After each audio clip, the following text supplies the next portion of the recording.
तो sir you had conducted theatre workshop for 12 years, तो ये इनिशिएटिव लेने का आपको आइडिया कहाँ से आया?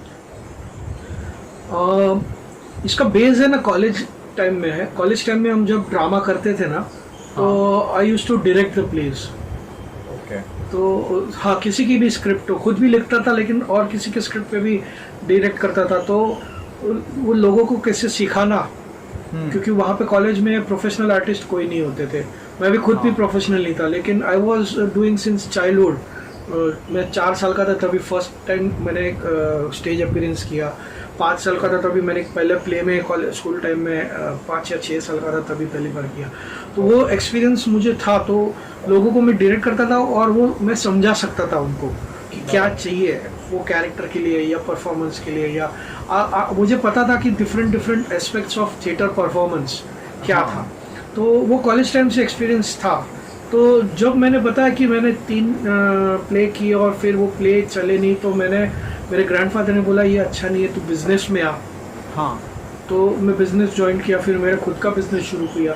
तो वो जो 12 साल थे जब मैं कमर्शियल थिएटर से दूर था, तो उस टाइम पे मैं एक्टिविटीज़ चालू रखता था मैं। तो मैं वर्कशॉप्स करना चाहता था। हमारे एक माटुंगा में खुद का एक हॉल है जो शादी वगैरह में यूज़ होता है। हमारे ट्रस्ट है, फैमिली ट्रस्ट, तो उसका एक हॉल है, नप्पू हॉल बोलते हैं, बहुत फेमस है यहाँ पे बॉम्बे में। माटुंगा एरिया है बॉम्बे का, तो वहाँ पे वो स्थित है। तो वहाँ पे हम लोग का एक 3rd फ्लोर जो था, वो एक छोटा एक हॉल था जो एक्टिविटीज़ के लिए ज़्यादा यूज़ होता था। तो कॉलेज दौरान में वसंत डेडिया नाम के एक हमारे डायरेक्टर थे, तो वसंत सर के साथ मैं बैले करता था, तो फोक डांस करता था, थिएटर करता था। तो वो मैं सीख रहा था उनके पास, और वही जगह पे फिर मैं वर्कशॉप्स करने की इच्छा रख रहा था। तो तभी मैं Lions club of king circle में मेंबर बना था। Lions club is an NGO। तो इट्स एन NGO। तो उस दौरान लायंस क्लब वालों ने मुझे बोला कि सुनील, हम तू मेंबर बना है हमारे साथ, तो तू एक्टिव है, तो ऐसा कुछ प्लान आउट कर कि हम लोग और एक्टिविटी कर सके। तो मुझे ख्याल आया कि मैं जितना मैं सीखा हूँ दूसरों से, वो मैं दूसरों को पास ऑन करूँ। तो मैं हैंडीक्राफ्ट के वर्कशॉप्स कंडक्ट करता था। फिर वो वसंत डेडिया के साथ हम लोग बैले और फोक डांस के वर्कशॉप्स वहाँ पे लायंस क्लब के अंडर में किए। और फिर ये वाला हुआ अपना जो ड्रामा का बात हुआ, ड्रामा का। तो हाँ, ड्रामा कैसे करते हैं, तो मुझे उन्होंने बोला कि किसके लिए कर सकते हैं। बोला देखो, ड्रामा वर्कशॉप करना है तो पूरा वैकेशन जब बच्चे फ्री होते हैं, तो हाँ, तो समर वैकेशन हम लोग ने डिसाइड किया कि ड्रामा करते हैं वर्कशॉप। तो वो भी एग्री हो गए, सब फाइनल हो गया। और हम लोग ने हमारे कम्युनिटी के एक न्यूज़पेपर जैसा आता है, खबर पत्रिका बोलते हैं, उसमें ऐड दी। तो there were more than 50 entries for the workshop. तो हम लोग ने सबको पहले दिन पेरेंट्स के साथ बुलाया और डिसाइड किया, उनको बोलने का कि ये ड्रामा में, ये वर्कशॉप में पूरे हर दिन सबको आना होता है, कंपलसरी है।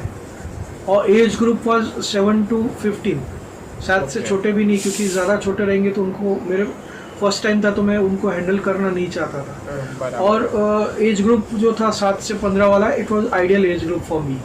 तो मैंने बोला एक भी छुट्टी नहीं मिलेगी, अगर वैसा है, कमिटमेंट है तो ही आप आइए। तो जो बारगांव जाने वाले थे 10-15 जन, वो निकल गए। सर हम रोज़ नहीं आ पाएंगे, हम तो बीच में 1 हफ्ते के लिए गांव जा रहे हैं या 1 हफ्ते के लिए आउट ऑफ बॉम्बे जा रहे हैं। तो बोला सॉरी, फिर हम अगली बार ऐसा कोई वर्कशॉप करेंगे तभी आप ज्वाइन होना। तो जो बच्चे स्पेशली, फिर जो बच्चे बचे ना, वो ऐसे बच्चे थे कि जिनके पेरेंट्स का जॉब करते दूसरों के इधर, और जिनको जल्दी छुट्टी नहीं मिलती, या they can not afford to go out of Bombay for a trip. तो वो पूरे दिन घर में रहते हैं और घर में आजू बाजू खेलते रहते हैं, मस्ती करते रहते हैं। तो ऐसे लोग बच्चे बचे थे कि सर हम लोग सीरियस है, हमको करना है। तो आई गॉट 36 स्टूडेंट्स, और यहाँ से ये मेरे वर्कशॉप्स की जर्नी शुरू हुई, जो मैं workshop, and it was a hit. Second year वही रिपीट हुआ, तो सेकंड ईयर में वी गॉट मोर एंट्रीज, ज़्यादा माउथ पब्लिसिटी की वजह से ज़्यादा लोग। और हम क्या करते हैं, थिएटर के वर्कशॉप के एंड में एक परफॉर्मेंस रखते हैं, 3 वन एक्ट प्लेस करते हैं, और 3 वन एक्ट प्लेस का परफॉर्मेंस दामोदर हॉल परेल में, यहाँ पे बॉम्बे में ही है, वहाँ पे उसका शो रखते हैं, ताकि उनको सेटिस्फेक्शन हो कि हम जो वर्कशॉप में किया उसका हमारे फैमिली के सामने, फ्रेंड्स के सामने, कम्युनिटी के सामने कुछ दिखा सके। तो दैट वाज अ सेटिस्फैक्शन, बच्चों के लिए एक अचीवमेंट था कि हम लोग ने ये प्ले किया। और वो वर्कशॉप का एक स्पेशलिटी था कि ड्रामा के अलावा लाइफ वैल्यूज, डिसिप्लिन, कॉन्फिडेंस, ये सारे सब्जेक्ट्स भी हम कवर करते थे इनडायरेक्टली।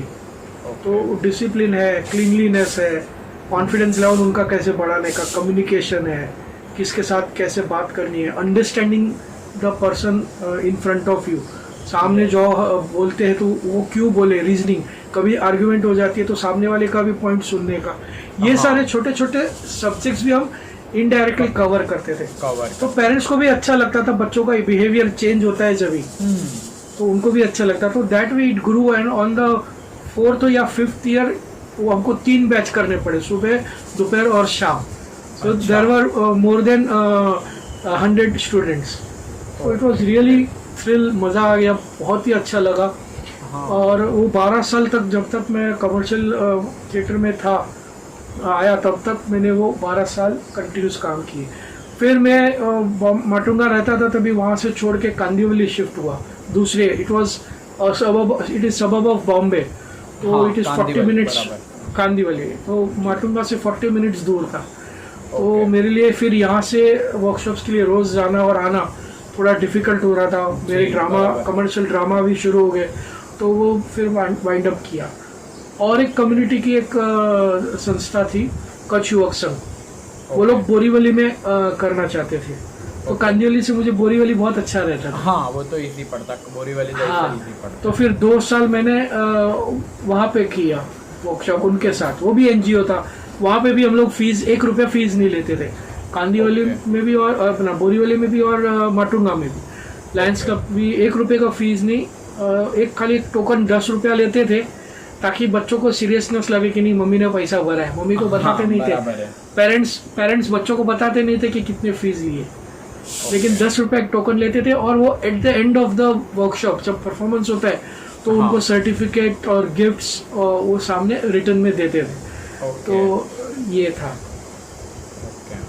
और जैसे कि अभी आप होटल में फैमिली के साथ खाना खाने गए हो या ऐसे नीचे टहलने गए हो, तो कोई फ़ैन ने देख लिया हो, अरे ये तो सुनील सर है, तो कुछ वियर्ड मोमेंट किया हो कभी कोई फ़ैन ने आपके साथ? अरे बहुत सारे, क्योंकि जैसे जैसे पॉपुलैरिटी बढ़ते गई, स्पेशली पापड़ फूल के बाद।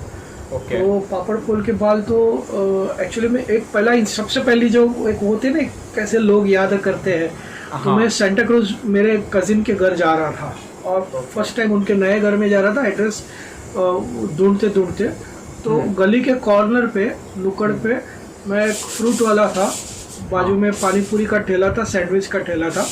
तो मैं फ्रूट वाले को पूछने गया कि ये बिल्डिंग कहाँ पर है, तो सैंडविच खा रहा था। एक लड़का आया, अरे लाबू भाई मैं आपको बताता हूँ, और मेरे पास आया और बोला कि यहाँ से आप ऐसे जाओ चलो सर मैं आपको छोड़ देता हूँ, मेरी बाइक है, आप रिक्शा इधर ही छोड़ दो। बोला नहीं भाई तो बता दे, मैं चला जाऊँगा। अरे नहीं ऐसे आपके साथ फिर टाइम कब मिलेगा मुझे, ऐसे करके वो रिक्शा वाले का पैसे देने गया। बोला नहीं मैं पैसा देता हूँ, तू मत दे। अरे सर आपके लिए तो कुछ भी तो नहीं। वो जो एक्साइटमेंट उसके फेस पे देखा, मैं बोला भाई रुक, मैं बाद में तेरे साथ सैंडविच खा लूंगा, चाय पी लूंगा, लेकिन अभी पैसा इसका, क्योंकि मैं कांदिवली से सेंटा क्रूज आया था, it was more than 150 rupees का बिल। और वो उससे वो कॉलेज के लड़के से मुझे वो भरवाना नहीं था, और अच्छा भी नहीं लगता है ना, अपना पैसा और कोई बोले तो अच्छा नहीं लगता। तो मैंने रिक्शा वाले को बोला भाई तू जा, और फिर उसके साथ उसने मुझे सैंडविच खिलाई, और फिर मुझे मेरे कजिन के घर तक छोड़ने भी आया उसके बाइक पे, जो 2 गली, बहुत ज़्यादा दूर नहीं था, लेकिन छोड़ने आया। और वहाँ कजिन के घर के नीचे ये सैंडविच खाते खाते, बाइक पे बैठे बैठे कजिन के घर के नीचे 20 मिनट उसने मेरे साथ बातें की। तो ये टोटल आधा घंटा हम लोग दोनों साथ में, आधा घंटा के ऊपर हो गया। सो ये मेरी सबसे पहली एक अच्छी लगे, जो एक दिल को सुकून मिले ऐसी मोमेंट थी। As a artist fan moment जो बोलते हैं ना वो। हाँ ऐसे फिर दूसरा सेकंड ऐसे और एक इंसिडेंस बोलूँ तो मैं मेरी वाइफ और मेरी वाइफ का फैमिली हम लोग होटल में खाना खाने गए थे। मेरी वाइफ की अच्छा। बर्थडे थी उस दिन। तो हम लोग वहाँ पे खाना खा रहे हैं और बाजू के टेबल में से बार बार कोई झुक झुक के देख रहे हैं। और होटल का एम्बियंस ऐसा था कि ज़्यादा लाइटें नहीं थी और अच्छा। थोड़ी डिम लाइट वाली जो होती है ना, एक प्लेजेंट हाँ। एटमॉस्फेयर बनाते। तो वो झुक झुक के देख रहा है। तो मेरी वाइफ ने बोला कि वो वहाँ से वो टेबल से देख रहे हैं। बोला हाँ देखा होगा उसने सीरियल में या मुझे। तो मैंने उसको देख के स्माइल दिया। तो फिर हमने खाना खाना शुरू किया। तो बाकी उसके फैमिली मेंबर्स टेबल पे से उठ के चले गए और वो बैठा रहा। फिर जब मैंने खाना खा लिया, हाथ धो के आया, तभी उठ के मेरे पास आया, सर मेरे को आपसे आपके साथ एक फ़ोटो खींचना है प्लीज़। मैंने कहा तभी आ जाना था ना। नहीं सर, आप खाना खा रहे थे, आपको डिस्टर्ब नहीं करना, वो आप फैमिली के साथ थे ना, आपको डिस्टर्ब नहीं करना था। तो फिर उसके साथ सेल्फी खिंचाई और फिर वो बाय करके गया। तो ऐसे भी होते हैं कि वो रुकते हैं जब तक ये खाना नहीं खत्म हुआ। और कई कई ऐसे होते हैं कि देखते भी नहीं है किसके साथ खड़ा हो, क्या चल रहा है, और सीधा आके अरे सर सर सर फोटो और अपने गले ऐसे हाथ डाल के वो थोड़ा ऑकवर्ड हो जाता है। फिर दैट इज थोड़ा ज्यादा हो जाता है। ऐसे भी इंसिडेंट्स हुए हैं। बराबर है। ओके, तो सर एक रैपिड फायर गेम खेलेंगे हम। तो आपको मैं रैपिड फायर में, यानी रैपिड फायर में जैसे ऑन द स्पॉट आंसर देना होता है वो? हाँ, on the spot answer, yes. ठीक है। या तो सेट पे किसी से झगड़ा हो गया हो? झगड़ा बहुत होता है, भाइयों के साथ तो बहुत झगड़ा किया है। अच्छा। शूटिंग चालू हो और आपको एसिडिटी आ गई हो?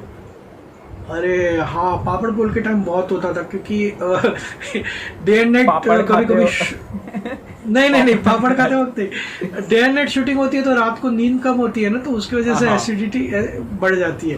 तो अच्छा। वो होता है, लेकिन वी वर रेडी कि ऐसा कुछ ना कुछ होता है। तो हुआ है, एसिडिटी बहुत बार हुआ है। Okay, ever farted on the set? हाँ क्या? Ever farted on the set? No, never. No? Never. Okay. नहीं। आपकी फेवरेट डिश? फेवरेट डिश मेरी 2-3 है। एक साउथ इंडियन कर्ड राइस होती है, वो बहुत पसंद है। ओके। चीज टोस्ट सैंडविच बहुत ही पसंद है। और मेरी वाइफ की बनाई हुई हर चीज बहुत पसंद है। Okay. Favourite place to visit? मेरा गांव, विलेज। ओके। कच्छ में हाँ, गुजरात में कच्छ में मेरा गांव है। मैं कच्छ में, ओके, मेरा बहुत ही फेवरेट। मैं साल में 2-3 बार वहाँ जाता हूँ। ओके। और अपनी बीवी से आप कितना डरते हो? बिल्कुल नहीं।